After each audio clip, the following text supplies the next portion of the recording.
In this module, we'll take a look at the history of electricity from the earliest observation of the phenomena in nature up and until how we use electricity today.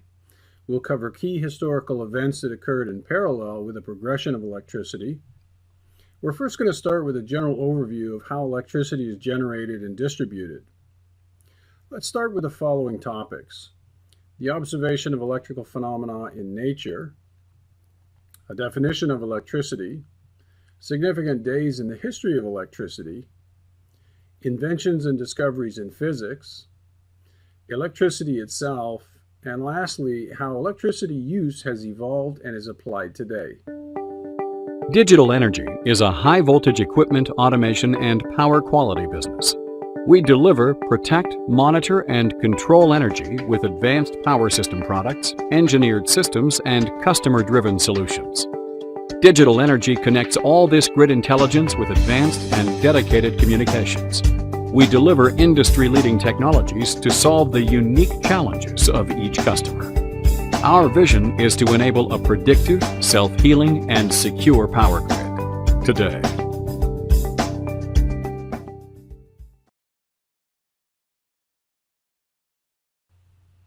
Electricity is a naturally occurring phenomenon that can be observed in nature with the following examples: lightning, static, the human body, and the animal kingdom such as electric fish and insects. Lightning is a natural phenomenon that has been observed since the origin of life on Earth. In some civilizations such as ancient Greece, people used to believe that lightning is a demonstration of God's anger. Since then, lightning remained a mystery until the 18th century, when physicists like Benjamin Franklin studied it and through experiment proved its electrical nature. Franklin invented the lightning rod in 1752 to protect houses and buildings against the perils of lightning strikes. The French physicist Thomas Francois Dalibard also conducted Franklin's experiment and arrived at similar conclusions about the scientific facts around lightning. The human body is one of the most complex structures on Earth. Until today, we've not been able to fully understand all the cells that make up the human body. In general, the human body is formed of bones, which are the main structure, and of muscles, which surround the bones. The brain is one of those muscles, and its function is to control other muscles and enable us to move, speak, see, and read. In order to control our action, the brain uses electricity generated by chemical reactions in our cells to send signals to different organs through neurons. A better understanding of electrical signals in our brains and an improvement in technology has enabled engineers to design artificial organs, such as artificial legs or hands, that can be controlled by the human brain. Like humans, animals also have the same abilities of controlling their movements from their brain through their neurons. Some species, such as electric fish, are even able to generate an electric field with a voltage between 50 to 700 volts around their bodies to protect themselves, hunt, or to communicate. Ancient Egyptians discovered the presence of electric fish in the Nile, which they used to call Thunder of the Nile, about 3000 BC. Static is the electricity contained or produced by charged bodies and was first observed in the Greek civilization in about 600 BC. Static is the root of the electricity that we have today. Studying and researching static has led to our understanding of the electricity that we have and use today. Electricity is caused by the presence and motion of electrons, protons, and other charged particles, manifesting itself as attraction, repulsion, luminous and heating effects, and the like.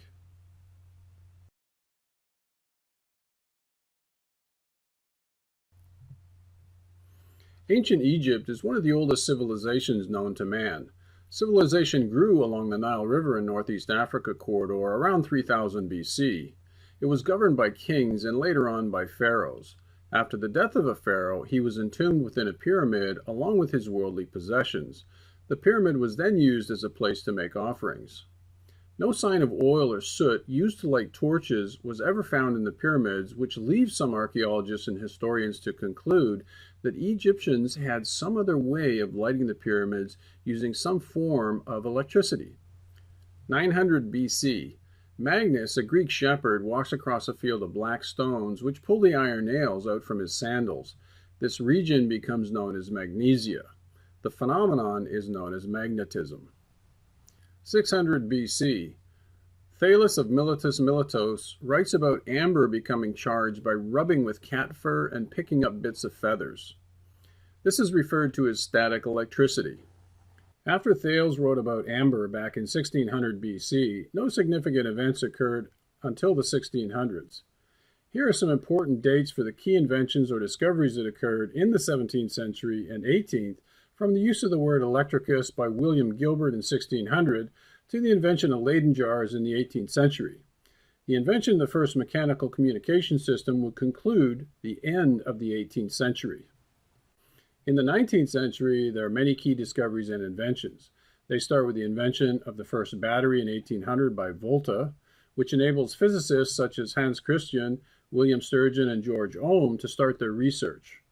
After the publication of Faraday on induction in 1831, the first application of electricity begins. By the end of 1836, the first DC motor and DC generator and transformer were built. The advancements in the use of electricity enabled Samuel Morse to develop the telegraph in 1840. This first half of the 19th century also witnessed the development of the first AC generator, and by 1876, Alexander Bell had invented the telephone communication system. The end of the 19th century was marked by the development and implementation of systems to produce electricity continually and at a large scale. The first hydroelectric plant was built in 1878 and the first thermal power station in 1882. The Conference of Electricians in Chicago in 1898 helped to define electrical units. The 20th century was filled with advancements that built upon prior discoveries and where researchers and developers developed new devices. The most significant development of this century was the invention of the transistor and integrated circuit. Around 1600 AD, William Gilbert published a text named De Magnet, in which he used the adjective electricus to denote attraction between elements. Francis Bacon, around the same period, used the word electric to denote material like amber that attracted other objects or particles. The English polymath Thomas Brown, in one of the publications named Pseudophodia Epidemical, first used the word electricity. Electrostatic machines are machines that were used to generate primitive electricity which had high voltage and low current. They were first built to replace archaic dispositive to create static. They are the ancestor of the electrical generators that we have today. The first electrostatic machine was designed by Otto von Guericke around 1663 using a sulfur globe. In 1705, it got improved by Francis Hauksbee, who replaced the sulfur globe by a glass globe to get better efficiency. In 1720, the English dyer Stephen Gray discovered insulators and conductors. Insulators are materials with low conductivity which do not allow electrical current to flow through them, whereas a conductor is a material that allows electric current to flow through them. Charles Dufay will show in 1733 that a conductor can be used to transmit electrical charge from one point to another.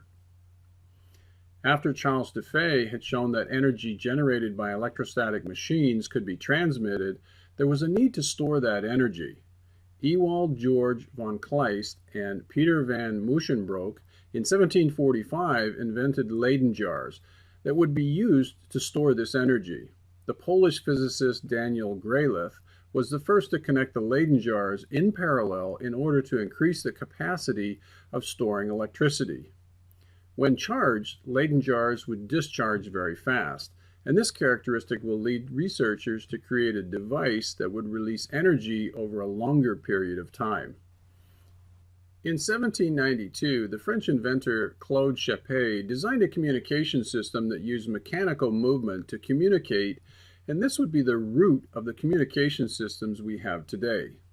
It was the first communication system which did not require any human participation to deliver a message. The system was composed of many stations like the one we're seeing here, built an average of 13 kilometers between two stations depending on the landscape. The messages to be transmitted were in code using 196 symbols, and the transmissions consisted of replicating the symbols from the origin up to the destination. In 1752, Franklin wrote, When rain has wet the kite twine so that it can conduct the electric fire freely, you will find it streams out plentifully from the key at the approach of your knuckle, and with this key, a file or Leyden jar may be charged. And from the electric fire thus obtained, spirits may be kindled, and all other electric experiments performed, which are usually done by the help of rubber glass globes or tubes, and therefore the sameness of the electric matter with that of lightning completely demonstrated. Benjamin Franklin, an American researcher, explained the flow of electrons through a conductor using the term fluid, rich areas and to fluid poor areas to respectively denote higher potential energy and a lower potential energy. When the cells are connected, electrons flow from the electrode with more negative charge, greater potential energy, to the electrode with more positive charge, less potential energy. It's important to keep in mind that at the very beginning, physicists or researchers used to assimilate the flow of electrons to the flow of fluid. While doing this research, Benjamin Franklin came to understand not only the flow of electrons, but also the fact that they were positive and negative electrical charges. The 17th and 18th century was marked by the invention and improvement of the static machine, and also by the invention of a Leyden jar. Since the Leyden jars discharged electricity instantaneously, the challenge of the 19th century was to create a device that would provide electricity for a longer time before being completely discharged. In 1800, Alessandro Volta invented the first battery, which would replace the Leyden jar. That battery was based on chemical reactions and would provide electricity for a longer time than Leyden jars. It was the first battery that didn't need to be charged before starting to work. Volta's battery would later be analyzed by the French physicist André-Marie Ampère, who realized that it was generating a kind of continual charge that he would name electric current. In order to observe a flow of electric current in a circuit, Ampère established a closed path consisting of a battery, a resistor, wires, and probably a device, which would allow him to visually observe the current flow. Ampère's electric current setup would also be studied by George Ohm, who established a relationship between current and voltage for a resistor in a closed path. This is known today as Ohm's law, which stipulates that there's a voltage drop whenever a current travels through a resistor. A couple of years after the publication of George Ohm's observation, the English scientist James Prescott Joule observed that when a current travels through electric elements such as wires, resistors, or transistors, for example, that element will generate heat. The effect will be named after him as the Joule effect. Here's a replica of Alessandro Volta's battery. It was the first battery to provide a continuous flow of electric current. Electric current is a time rate of change of charge. It's measured using an ammeter. Voltage is the energy needed to move one unit charge through an element such as a resistor and is measured with a voltmeter. The invention of Alessandro Volta enabled further research. In 1820, the Danish physicist Hans Christian Ørsted discovered that electric currents traveling through a wire will create a magnetic field which is known as electromagnetism. Later on, William Sturgeon would take advantage of Hans Christian's work and develop the first electromagnet. An electromagnet is a system that creates a magnetic field when a current is traveling through a coil. After analyzing the observation of Hans Christian, Michael Faraday believed that the inverse of Hans Christian's theory was possible. Through his research and experiments, he proved that it was possible to generate a current using magnetism. He showed that a current would appear in a particular circuit when a magnet is moved around it, and this is known as induction. The discovery of induction would lead to the creation of the electric generator, transformer, and motor. While Michael Faraday was working on his theory of induction, the German physicist George Ohm introduced the concept of electrical resistance in 1826. This became Ohm's law. Ohm's law established the relationship between voltage and current for a resistor connected in a circuit. After Faraday's discovery of induction and the observations of Hans Christian, it was just a matter of time before those theories were put together to invent useful devices and machines. Joseph Henry, independently through his own research and experiments, came to the same conclusion as Faraday, which was the creation of electric current in a circuitry using magnets. During this research, Joseph Henry found a better way to insulate wire, and thus he was able to build a better coil, which improved the power of the electromagnet. Eventually, in 1831, Henry was able to design the first DC motor. A DC motor is a device that transforms DC current into a mechanical movement such as rotation. DC stands for direct current. In order to develop a better motor, a stable source of electricity that could last longer than a battery was needed. By 1832, Antoine Hippolyte Pixii, an instrument maker, collaborated with Ampere to build the first DC generator, which could produce electricity continuously. This would replace Volta's battery as a more reliable source of electricity. A generator is a device that transforms mechanical movement, such as rotation, into a direct current. Inspired by William Sturgeon and Alessandro Volta with their work respectively on the electromagnet and the battery, Nicholas Joseph Callan invented the first transformer based on induction in 1836. A transformer is a device that's used to reduce the voltage known as step-down transformer or to increase the voltage known as step-up transformer. Callan's transformer had two coils, which were the primary and secondary windings, and an iron core to carry the magnetic flux. In order to achieve the higher output voltages from his transformer, Callan improved the battery and was able to obtain higher voltages. Callan's transformer was designed to transform a low voltage direct current from a battery into a high voltage alternating current. Around 1850, the Belgian engineer Floris Naulet improved the generator that was made a couple of years earlier by Antoine Hippolyte Pixii, and that generator was able to produce an alternating current with a voltage around 50 volts. Within a few years, the application of alternating current started to grow. For example, the neurologist Guillaume Duchesne used alternating current in electrotherapy around 1855, and just after that, some cities in England started to use alternating current for lighting houses. In 1873, the Belgian Zenobie Graham, while developing a DC generator, discovered that a DC generator can also work as a DC motor. After Claude Chappé invented the mechanical system of communication around the end of the 18th century, the invention of electric generators and the development of the electromagnet enabled American designer Samuel Morse to be the first to receive a patent for the telegraph in 1840. Morse's telegraph system consisted of a transmitter, a receiver, and a code. The system involved controlling an electromagnet to deliver a code at destination using a switch located at origin.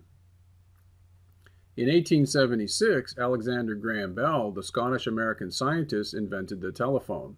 This was the first instance of a human voice being transmitted across a distance and led to the famous message, "Watson, come here, I want to see you," sent to his assistant, Thomas Watson. The first generation of phones had one microphone, which was also used as a speaker. Electric currents carried the messages that needed to be transmitted.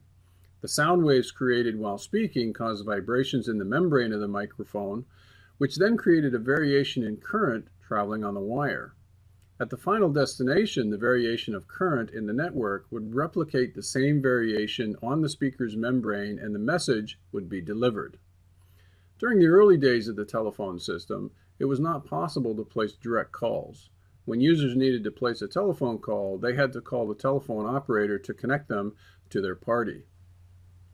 While the telephone was being developed, there was a need of a permanent source of electrical energy that could deliver electricity 24 hours a day and 365 days a year. In 1878, the first hydroelectric plant was built in northeast England at Craigside. A hydroelectric plant generates electricity by releasing water retained by a dam. The released water turns the turbine blades installed on the generator axis on which the armature is built, thus producing electricity. After the implementation of the hydroelectric plant to continually deliver electricity, new devices were developed that relied on this constant stream of electricity. By 1878, the English engineer Joseph Swan invented the incandescent light bulb, relying on the insights of Italian physicist and engineer Galileo Ferrari. Galileo also published a document on induction motors in 1888. Just before Galileo published his document on the induction motor, the first thermal power stations were built in London and New York around 1882. The end of the 19th century was marked by the Fourth International Conference of Electricians in Chicago in 1893, during which electrical units were actually defined. Thomas Edison was born in the United States and had made a great contribution in the field of electricity. He'd improved the light bulb by designing a filament that would last longer. A filament is a piece of wire that is in the light bulb and becomes red when the light bulb is plugged into power. He also built a phonograph and motion picture camera. Thomas Edison was the first businessman in the energy distribution industry. The energy he was distributing was DC power, and Nikola Tesla was designing modern AC, or alternating current, generators for large-scale power delivery. Edison, to protect his business, had to be against Nikola's AC development. Nikola Tesla was a multidisciplinary engineer who was born in Serbia and moved to the U.S. to develop his career. He's also well known for his work in designing modern AC generators and induction motors. Edison is also well known for his battle with Nikola Tesla about the format on which the electricity should be distributed. The 20th century was more a century of improvement than invention. In this century, most of the previous devices saw improvements in speed, and many were redesigned to meet the needs of the growing markets. The most significant invention of the 20th century was the invention of the transistor. A transistor is a device with two or more terminals to which a voltage is applied to control the flow of current on another terminal. Its main use is to amplify a signal or to act as a switch. The first transistor was called the vacuum tube or valve. It was invented by John Ambrose in 1904 and was a device that was used to control the flow of current.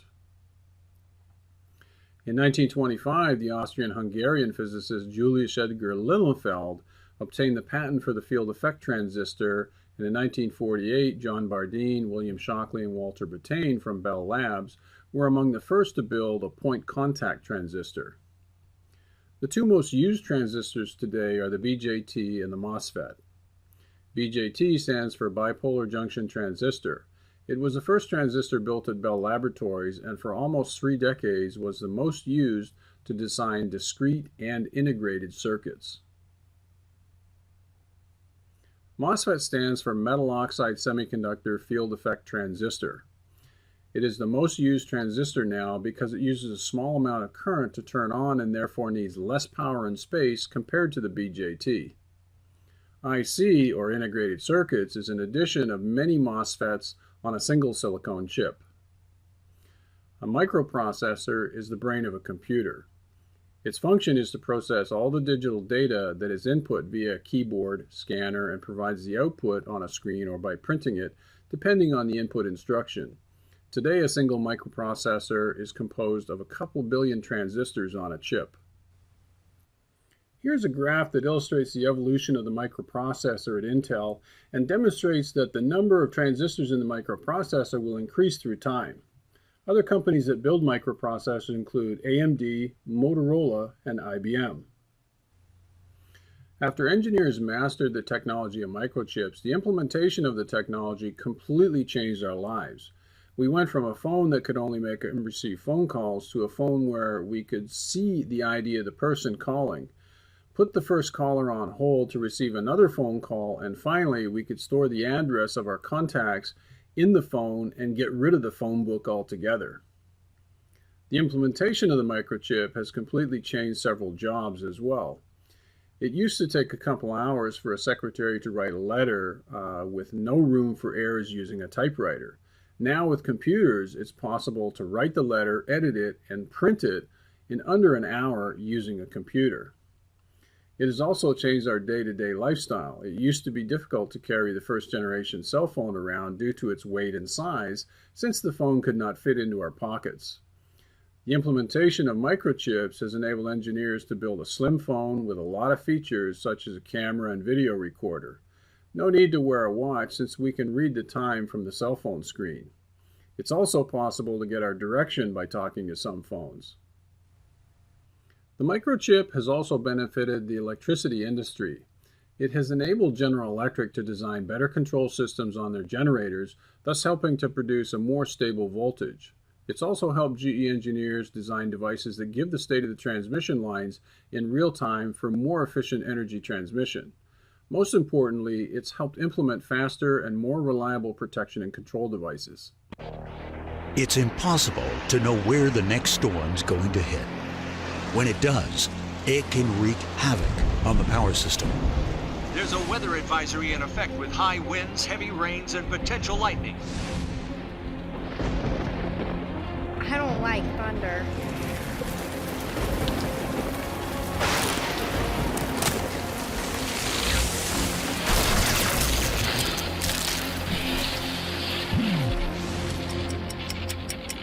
When outages occur, it's a race against time to get the power back. Many utilities rely on customers to notify them, and operators field many calls to narrow down the location of the fault. Our power just went out. Could you tell me your address, please?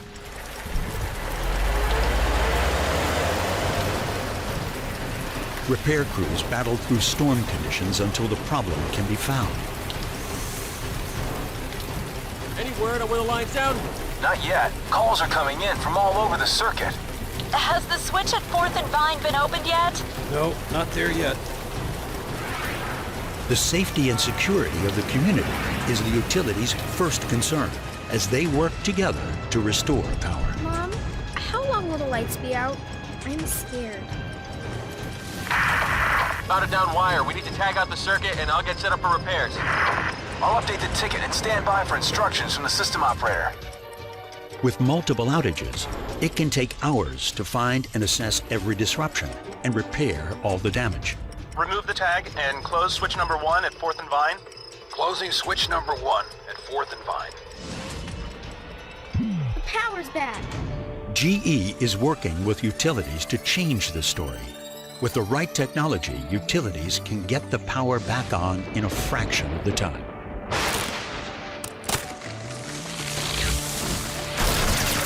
Modern sensors and control devices can immediately isolate problems on the grid and quickly restore power to a majority of customers by rerouting power. System operators are alerted via a robust communications network, and they can see the exact fault location.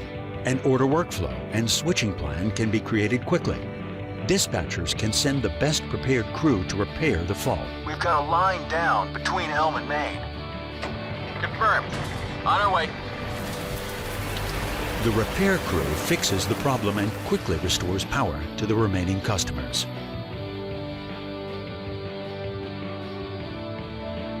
GE's Advanced Distribution Management System empowers utilities with the tools they need.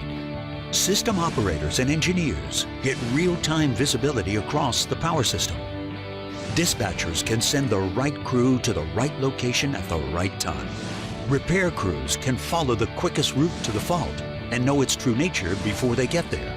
Power systems depend on real-world heroes. GE gives them the power they need.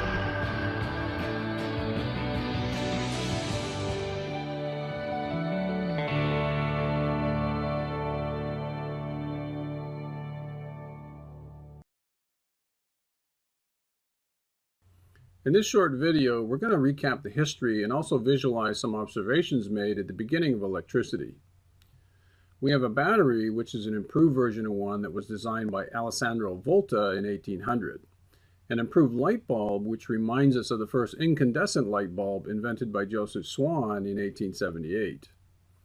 When the switch is on, we can observe the flow of current, which was first observed by André-Marie Ampère.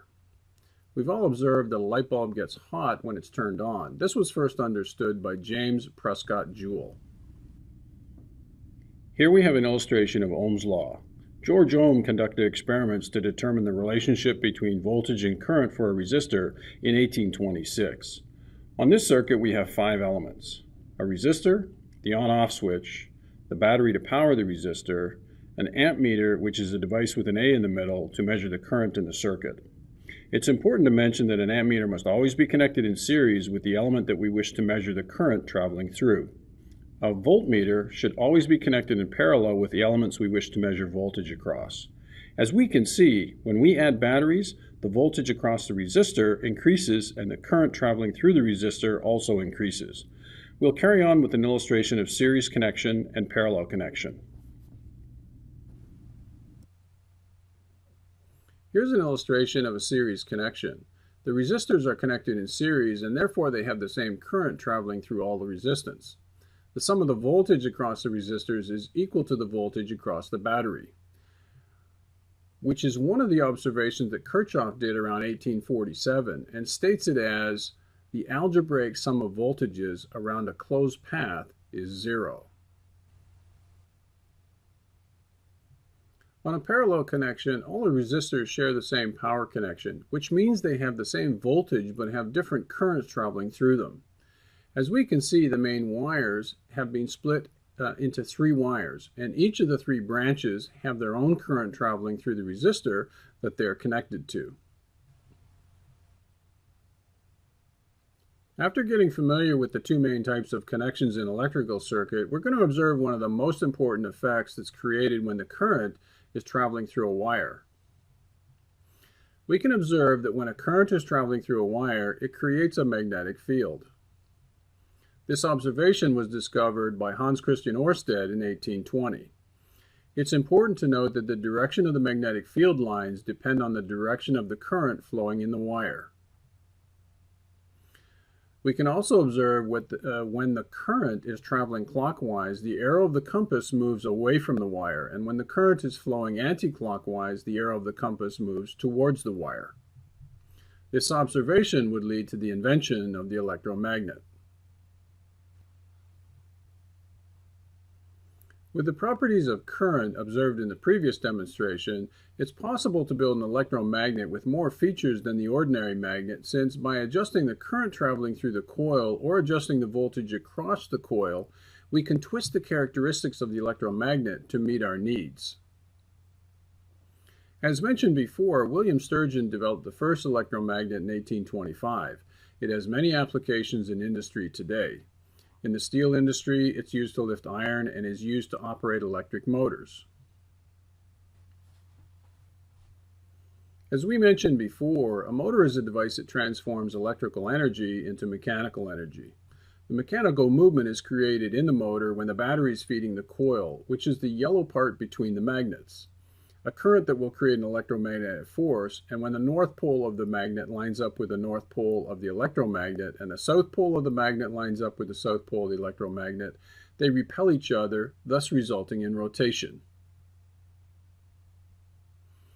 This being said, assuming we all understand that the north poles of 2 different magnets will repel each other, and only the north pole and south pole of different magnets will attract each other, moreover, it doesn't matter how small we can break a magnet. It will always have a north pole and a south pole. As we mentioned before, a generator is a device that transforms mechanical energy into electrical energy. Electrical energy is created by electromagnetic induction, as was demonstrated by Faraday in 1831. Electromagnetic induction is the creation of electrical current in a coil by rotating the coils through the line of the magnetic field of the magnet. The coil here is the yellow element on which there's a crank. The crank is the element used to turn the coils in the magnetic field of the magnet. Wind turbines are another technology used to produce electricity. The main design is composed of a generator that has a gearbox connected to it, and the other side of the gearbox is a rotor with 3 blades. When the wind is strong enough to rotate the blades, the gearbox amplifies that rotation and delivers a constant rotation to the generator, which transforms that mechanical energy into electrical energy.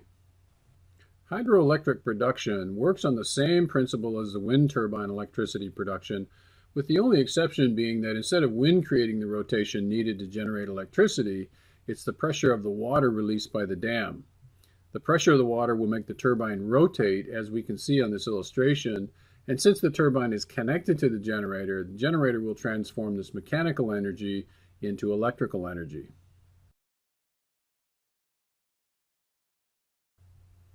Electricity is a source of energy which can be produced using different technologies such as wind, hydro, solar, nuclear, coal, and fossil fuels, and others. One of the big challenges in today's world is to produce green energy. Since the demand of electricity is growing year after year and the technology of green energy is not mature enough to cover the need, we still rely on old technologies such as hydroelectric dams. There are two main kinds of dams used in the field of electricity production. Barrages are one kind of dam. Their function is to regulate a river and give the flow of water necessary to the hydroelectric dam to produce electricity. They are always built upstream on rivers. A hydroelectric dam is one of the cheapest long-term investments one can make, but it's necessary to have a river with a good flow which will create enough pressure to turn the turbine and produce the electricity. It's one of the most affordable sources of energy for developing countries since after being built they require only little maintenance. The biggest hydroelectricity dam, the Three Gorges Dam, is in China on the river Yangtze. It has a capacity of 22,500 megawatts. Nuclear is another technology used to produce electricity. It's based on the nuclear reaction, which heats up water, creating pressure to turn the turbine and produces electricity. It's a technology mostly used in developed countries for several reasons. The first being that it's very expensive technology to put in place. The second is that a nuclear weapon could be developed from the nuclear energy. Most of the nuclear power plants operating today were built in the 70s after the first oil crisis. Before the first oil crisis, coal and fossil fuels were the main technologies used to produce electricity, as they were much cheaper. After the oil crisis in 1973, nuclear technologies became more important to investors and governments as oil prices were having a huge impact on most countries' economies. Today, nuclear is widely used. However, environmental impact and cost of decommissioning is a major concern. Solar and wind energy mainly depend on weather and therefore are not yet used as a principal source of energy. Most of the wind farms are in European countries. Here's a graph that illustrates the production of electricity worldwide, including solar, hydro, wind, nuclear, coal, and fuels. Insulators are materials that do not allow electrical charges to flow through and are used to prevent the transmission of electricity from one point to another. They were discovered in 1720 by the English dyer Stephen Gray. Some of these insulators are plastic, porcelain, glass, dry wood, and cloth. Plastic is one of those materials most used to insulate wires. It's also used in electronics to build the board on which the electric circuits are printed. Porcelain and glass are mostly used in the high voltage industry to insulate the coil wires and the steel structure of the transformer. They're also used to insulate transmission lines from the steel structure that supports the transmission line. Glasses are also used as insulators in the lighting industry since it can handle a great deal of heat. Finally, we have some chemical products such as varnish coatings that are used to insulate wires in a coil of a motor rotor or transformer. Conductors were also discovered by Stephen Gray. Conductors are materials in which electrical charge can flow through easily and transmit electricity from one point to another. Some of those conductors are gold, steel, silver, copper, and tin. Copper is one of the most used materials to make wires and also to print circuit boards for electronics industry use. In electronics, tin is also another frequently used material. Tin is used to solder components such as resistors, transistors, or capacitors on the printed circuit board.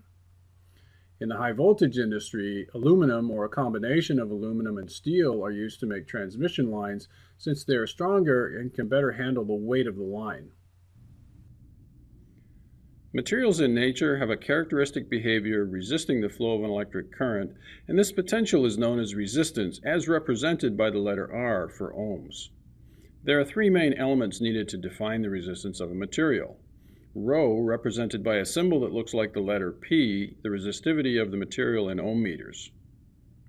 This resistivity changes with the temperature, and this is the reason why the resistance of a material will change if there's a huge change in temperature. For example, at 20 degrees Celsius, gold resistivity is 2.4 times 10 to the power of minus 8. Copper resistivity is 1.68 times 10 to the power of minus 8, while silver resistivity is 1.59 times 10 to the power of minus 8. L is the length of the material in meters, and A, the cross-section area.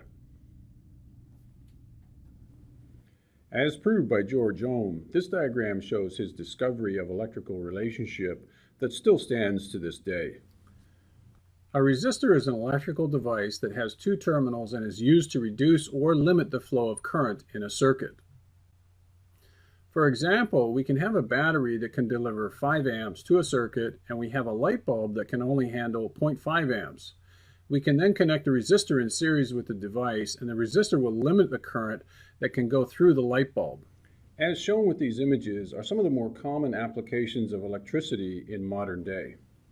The field of electricity itself is an industry since it provides millions of jobs around the world in electricity production, transmission, transformation, and distribution. It doesn't really matter what industry you look at, all of them today require electricity to operate. Try purchasing gas for your car without an electric pump. There are two key factors in providing good health care, such as well-trained medical staff and medical infrastructures. Doctors often rely on equipment which is an electrically operated device. For example, incubators have been instrumental in reducing infant deaths. Defibrillators help in medical emergencies to bring people back to life. Electrical wheelchair enable incapacitated persons to keep their independency. In addition, technologies enabled engineers to design electrically operated prostheses, such as artificial limbs. Pacemakers providing rhythm for the human heart is another such example. Transportation is one of the criteria that define a developed country, since most of the big cities in developed countries have large populations that need to move around to complete day-to-day activities. One of the most efficient ways that large cities use to transport people around is subways, which mainly rely on electricity to operate. Some of the cities, such as Tokyo, are way too expensive for the middle-class population to live in the center core, and as a result, they live 100 to 300 kilometers away and use electric trains to commute to work every day. Globalization has made communication one of the key elements of industry. Some large corporations, such as General Electric, have offices around the world and are synchronized using communication systems available today, such as email, conference calls, phone calls, which are all made possible by electrical devices such as servers, antennas, satellites, cell phones, and computers. Industrial communications have also benefited, as evidenced by the use of such devices like GE's D25 and the newer design BRIC. The financial system is the heart of any economy around the world. Day-to-day exchange is mainly completed using computers to buy and sell stocks. A couple of minutes of lack of electricity at Wall Street could cause a couple $1 million loss to the market. Banks, especially banking machines and the security of the banking industry, are mostly based on electrical devices. Electricity has completely changed the way we spend our leisure time. Before electricity, most people used to spend time in the comfort of their home playing soccer or watching soccer in a stadium, camping or fishing. Electricity and today's technology enable us to enjoy an ever-increasing number of leisure activities. Electricity has also made a profound impact on how we build our cities and influences the way we design residential housing. Electricity also enables the construction of large apartments because we now have elevators and the ability to provide heating and water to higher floors. Electricity also provides heat for houses in cold winter months and air conditioning in the summer. Our modern appliances all use electricity in some form or another. Overall, electricity helps daily life. Education is one of the most important elements that contributes to the stability of a society, since with it can provide people a better understanding of the environment in which they live in. Electricity and technology have enabled organizations such as universities and corporations such as General Electric to provide distance education. The Learning and Development Department here at General Electric provides distance training via social media, along with regular customer training to help our customers maintain their equipment and keep up production. Additionally, our distance education programs allow us to provide training to an unlimited number of people and helps relieve demand on our customer service department. Commercial, retail, banking districts, city infrastructures, restaurants and bars, as well as emergency services rely heavily on electricity to power and provide lighting, heating, and air conditioning. Furthermore, they rely extensively on electricity to allow commercial activities to take place and to operate emergency services, So there's not much left that doesn't rely on electricity in some form or another to make normal daily life operate in the 21st century. Think of point of sale, used for purchasing. Think of how emergency services operating, how a call to a control center dispatches police, fire, and/or ambulance. Think about gas, petrol pumps for filling your car. Think about a world without shops and restaurants, libraries, and business services. Think about what happens when there's a power outage and how it impacts those services. What about an ice storm and loss of power for a few days and impact on refrigerators, loss of product, and cost impact to the retailer? To ensure such systems continue to operate, the electric power grid today has to be smarter, manage not only the supply of electricity, but also to restore service after a fault occurs. We've come a very long way in the last 100 years.